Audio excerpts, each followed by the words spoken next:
말씀의 거울을 비추어 자신을 스스로 비춰보게 하고 계십니다.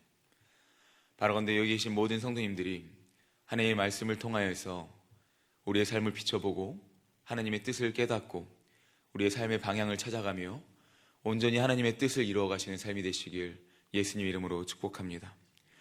하나님께서는 이스라엘이라는 한 민족의 흥망성쇠를 통하여서 새 언약 시대를 살아가는 백성이 과연 어떻게 살아가야 될 것인가를 말씀하셨고, 또 오늘 사사기에 사사들을 통하여서 그리고 기도원이라는 사람의 흥망성쇠를 통하여서 과연 지금 새 언약 시대를 살아가는 구원받은 백성인 하나님의 사람인 우리가 어떠한 마음으로 또한 어떠한 자세로 이 구원을 이루어 가야 하는지 말씀해 주고 계십니다.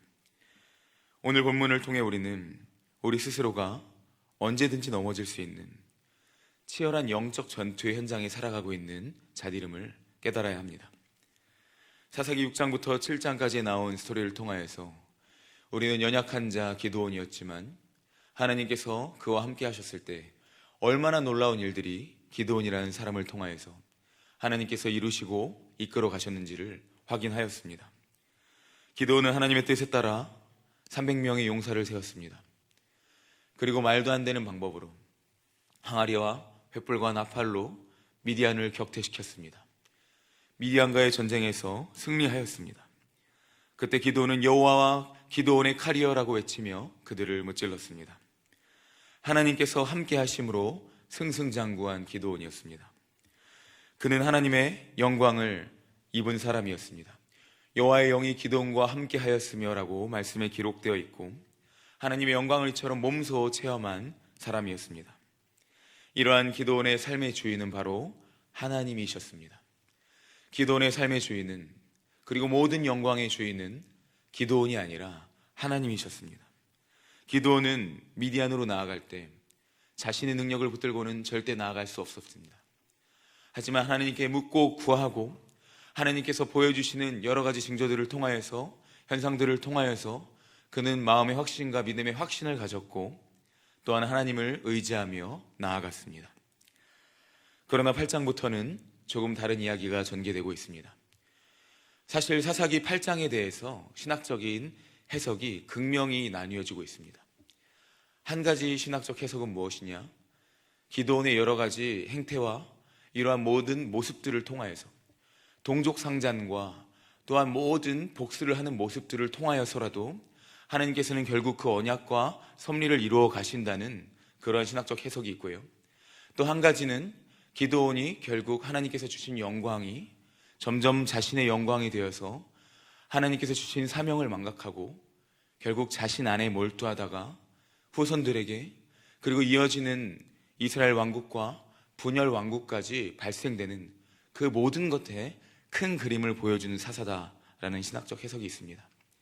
오늘 말씀을 준비하며 기도하며 저는 이 뒤에 말씀드린 후자의 내용을 통하여서 우리가 조심하고 깨어 있어야 될 부분에 대해서 함께 나누고자 합니다. 빌립보서 2장 12절에서는 이렇게 말하고 있습니다.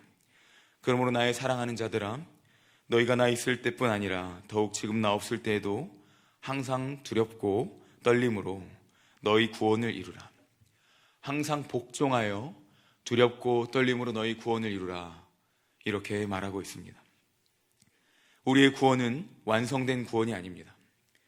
모든 구원이 최종적으로 완성되었고 성취된 것이 아닙니다. 우리는 날마다 구원을 살아가고 있습니다. 그런데 때로는 우리는 마치 우리의 구원이 완성된 것처럼, 하나님께서 주신 영광이 마치 최종적으로 완성된 영광이고 또 나의 영광인 것처럼 착각하고 살 때가 있습니다. 이러한 구원에 대해서 오류에 빠진 사람들이 바로 구원파들입니다. 이미 얻은 구원으로 말미암아 회개도 없고 더 이상 어떠한 하나님께 나아갈 이유가 없습니다. 그저 그 구원 때문에 기뻐하기만 하면 됩니다. 그러나 오늘 기도원을 통하여서 우리는 이러한 오류, 이러한 함정을 조심해야 됩니다. 하나님께서 주신 승리가 물론 나의 승리지만 그저 나만의 승리, 내가 커지는 승리, 내가 이룬 승리가 되었을 때 자신에게 너무 많은 힘이 들어가서 하나님이 하셨다보다 이제 점점 무엇인가 되는구나 라는 마음이 생겼을 때 우리는 그 함정, 그 오류를 조심해야 됩니다. 300명을 통한 승리의 기적을 맛보자 기드온에게는 엄청난 리더십이 생겼습니다. 포도주 타작 틀에 숨어서 곡식을 찢던 그였지만 이제는 300명만으로 한 민족을 쳐부셨고 또한 300명이면 무엇이든지 할 수 있는 그였습니다. 인간은 너무나도 연약한 존재입니다. 고린도전서 10장 12절에서 우리가 잘 아는 말씀, 그런즉 선줄로 생각하는 자는 넘어질까 조심하라. 매일의 영적 전투에서 우리는 하루하루 쉴 새 없이 자신을 쳐서 복종시켜 하나님 앞으로 나아가야 합니다. 근신하라, 깨어라, 믿음을 굳게 하라. 베드로 전서의 말씀은 계속적으로 권면하고 있습니다. 왜입니까? 우리가 그렇게 연약한 존재이기 때문입니다. 심지어 하나님께서 한 백성을 구원하라고 세우신 사사마저도 이렇게 날마다 넘어지고 무너질 수 있는 존재들입니다. 물론 하나님의 섭리를 그 뜻을 이루어가는 모든 과정들이라 할지라도 그 안에는 복합적인 인간의 것들이 작용하고 있습니다. 그때 우리 인간들은 언제든지 넘어질 수 있습니다. 왜냐하면 아직 우리의 구원은 최종적으로 완성되지 않았기 때문입니다. 그러므로 성도는 날마다 말씀을 기억하며 예배와 말씀과 기도로 깨어 있어야 하는 줄로 믿습니다. 날마다 이렇게 깨어 계시는 성도님들 되시기를 예수님의 이름으로 축복합니다. 모든 성도들이 날마다 오직 성령의 능력에 힘입어서 내 뜻이 아니라 구원을 이루는 삶을 살아가시는 성도님들 되시길 소망합니다. 오늘 본문 8장 1절에서 3절을 보면은 기드온의 모습이 나타납니다. 어떻게 보면 아주 겸손하고 온유한 모습일 수 있습니다. 에브라임 사람들이 나와서 기드온에게 따집니다. 어떻게 너 혼자 그렇게 미디안을 무찌르는 영광을 차지하려고 하느냐? 우리가 장자인데 너는 므낫세 지파고 우리는 에브라임 지파. 에브라임과 므낫세는 형제였습니다. 사실 므낫세가 형이고 에브라임이 동생이었지만 축복을 누가 받았냐? 에브라임이 받았습니다. 에브라임이 장자의 모든 것을 누려야 됐고 그 권세를 누려야 됐습니다. 그러나 어떻게 됐습니까? 오늘 므낫세 지파인 기드온이 그 영광을 누리려고 하고 있습니다. 엄청난 자존심의 상처입니다. 그러한 가운데 에브라임이 오늘 말씀에서 기드온과 나와서 다투려고 하는데 그 다툰다는 모습이 그저 다투는 것이 아니라 상당히 격노한 채로 그리고 맹렬하게 다툰다라는 것으로 우리는 해석할 수 있습니다. 그 앞에서 기드온은 그들을 잘 타일릅니다. 그들의 것이 자신의 것보다 훨씬 더 좋다는 것을 이야기해 주면서 그 마음을 안심시킵니다. 한편으로는 이처럼 기드온이 온유하다라고 말할 수도 있고요. 또 한편으로 우리는 대조되는 문맥을 통하여서 기드온의 모습을 또 제대로 확인할 수 있습니다. 이어지는 4절에서부터 9절의 문맥을 통해서 우리는 전쟁에서 승리 후에 세바와 살문나를 추격하는 기드온이 이제는 어떠한 모습을 갖고 있는지 볼 수 있습니다. 오늘 또 두 종류의 지역의 사람들이 나옵니다. 바로 4절에서 9절은 숫곡과 그리고 브니엘이라고도 말하는 브누엘 지역의 사람들이 나옵니다. 이 지역의 사람들은 바로 갓지파의 사람들이었습니다. 이 갓지파는 어디에 속해져 있었냐? 요단강이 있으면 요단강 동편에 있던 사람들이었습니다. 요단강 동편은 어디냐? 바로 가나안 땅이기도 하죠. 이방 민족의 문화와 많이 섞이기도 하고 또 여러 가지 혼합된 그러한 정책을 펼치기도 한 그러한 지파가 바로 갓지파였습니다. 사실 갓지파는 에브라임 지파처럼 큰 세력도 없고 권력도 없었습니다. 정체성의 부분에 있어서도 좀 미비한 족속이기도 했습니다. 그러한 그들에게 오늘 기드온은 우리가 지금 미디안 왕들을 따라가다가 지쳤으니 나와 함께한 자들, 나를 따라오는 자들에게 떡덩이를 주어라. 먼저 숫곳의 사람들에게 말하였습니다. 그러나 숫곳의 사람들은 기드온에게 그런 명분을 전혀 찾지 못하였습니다. 우리가 왜 너희에게 떡을 줘야 되느냐? 너희가 이미 미디안 왕들을 죽였느냐? 그런 것도 찾지 못하는데 우리가 어떻게 떡덩이를 줄 수 있느냐? 그때 기드온은 말하고 있습니다. 내가 다시 올 때, 내가 평화를 찾았을 때 들가시아 찔레로 너희 살을 찢을 것이다 말하고 있습니다. 여기서 들것이야 찔레로 찢을 것이다를 원어로 다시 해석하자면 타작할 것이다 라는 말입니다. 처음에 말씀드렸던 신학적인 해석 가운데 이 타작할 것이다 라는 것으로 많이 대조를 이루는데요, 처음에 포도즙 틀에서 이제 연약한 모습으로 타작하던 그 기드온이 이제 여호와를 힘입어서 이제는 그리스도 안에서, 하나님 안에서, 그리고 그리스도인들이 자신의 정체성을 회복했을 때 엄청난 큰 힘을 얻은 것처럼 이제 기드온이 그 정체성을 가지고 잘못된 삶을 살아가는 자신의 민족들에게 그러한 타작 마당에서 타작하는 것처럼 그들에게 징벌을 내리고 훈계를 한다는 그러한 존재로 바뀌었다라고 신학적 해석을 할 수도 있고요. 또한 우리가 하나 더 알아야 될 것은 무엇이냐, 여기서 타작할 것이다 라는 것은 그 타작의 주체를 우리가 알아야 됩니다. 바로 내가 타작할 것이다 라는 것입니다. 하나님께서 그들을 벌하시는 것이 아니라 내가 너희들에게 징벌을 내리고 내가 너희들을 징계할 것이다 라고 오늘 기드온은 말하고 있습니다. 이어지는 브누엘에게도 마찬가지입니다. 브누엘 사람들도 기드온에게 떡으로 대접하지 아니하였습니다. 그러한 기드온은 이제 브누엘 사람들에게도 마찬가지로 내가 너희 망대를 헐 것이다 라고 말하고 있습니다. 우리는 여기서 극명한 대조를 발견하게 됩니다. 에브라임에게는 온유한 것 같고 겸손한 것 같아서 어떻게든 자신을 낮췄지만 갓지파에게는 어떻게든 그들을 쳐부시겠다고 하는 기드온의 감정을 우리가 엿볼 수 있습니다. 과연 누가 인생의 주인이며 누가 300명을 통하여서 인생의 그리고 삶의 승리를 맛보게 하셨고 누가 그를 큰 용사로 부르셨는지, 누가 기드온을 무엇을 위하여 부르셨는지 기드온은 점점 그 영광의 자리를 잊고 있었습니다.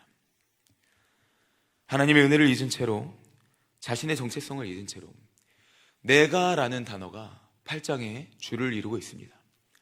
물론 중간중간에 여호와께서라는 말이 동반되기도 하지만 그러나 내가라는 말이 8장에서 계속적으로 줄을 이루고 있습니다.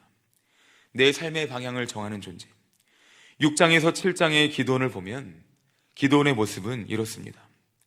하나님께 계속적으로 구하는 자였고 계속적으로 여쭤보는 자였습니다. 그리고 6장에서 7장에서 하나님께서 계속적으로 기드온에게 이르시되라는 말이 4번이나 반복되고 있습니다. 그렇게 하나님께 구하는 기드온이었고 귀를 기울이는 기드온이었지만 8장에서는 그러한 내용을 찾아보기 너무나도 힘듭니다. 구하지도 않으며 듣지도 않는, 19절에 보면 기드온이 그토록 미디안 왕들을 쫓는 이유가 복수를 위해서다라고 말하고 있고요. 또한 낙타에 걸려져 있는 초승달 모양의 우상의 제물들, 하나님이 우상의 제물들을 취하지 말라고 한 그 연약한 모습마저도 보여주고 있습니다.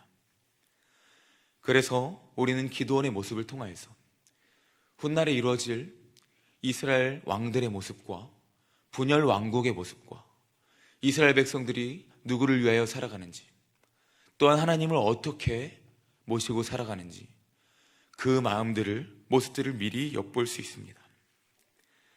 이제 말씀을 맺도록 하겠습니다. 베드로전서 1장 13절을 말합니다. 그러므로 너희 마음에 허리를 동이고 근신하여 예수 그리스도께서 나타나실 때 너희에게 가져다 주실 은혜를 온전히 바랄지어다. 아멘. 성도는 날마다 마음의 허리를 동여야 합니다. 근신해야 됩니다. 무엇으로 근신하고 마음의 허리를 동입니까? 말씀으로, 기도로, 예배로 동여야 합니다.